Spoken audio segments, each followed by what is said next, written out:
हर्ष उल्लास संपन्न है एम रामपुर रे नव शंभु मिलन।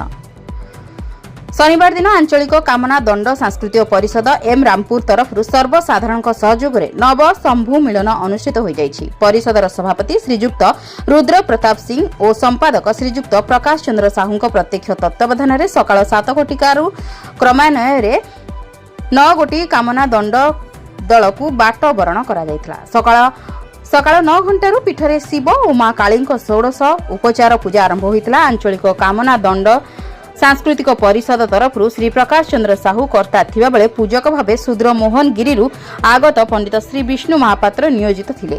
निर्धारित स्थान मानकरे 9 गोटी कामना दंड दल धूली दंड सारी क्रमान्वय रे जाई जल घाट रे पानी दंड भांगी और घाट पूजा सारी क्रमान्वय रे बस स्टैंड रे थिबा पीठ अभिमुखे प्रत्यावर्तन करी पीठरे झुणा खेलिथिले।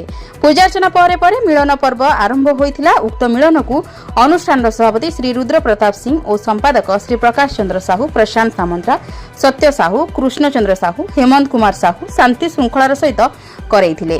प्रथमे हरगौरी मिलन, तापरे मां काली प्रभा मिलन, ढोल मिलन और शेष दंड मिलन होइथिला। आरती चामर सेवा पर पुष्पांजलि दे क्रमान्वय रे मटो गंडा स्थित रामेश्वर शिव मंदिर झुणा खेली श्री कला रुद्र मणिकी भज हे ध्वनि दे शोभायात्रा रे जाई दंड लिभेई पणा पानी सारिथिले।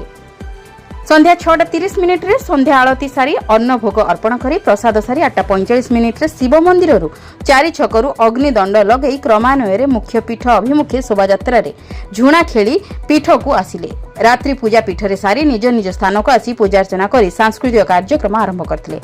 एम रामपुर कुंज बिहारी हाथी रिपोर्ट, जन अधिकार लाइव।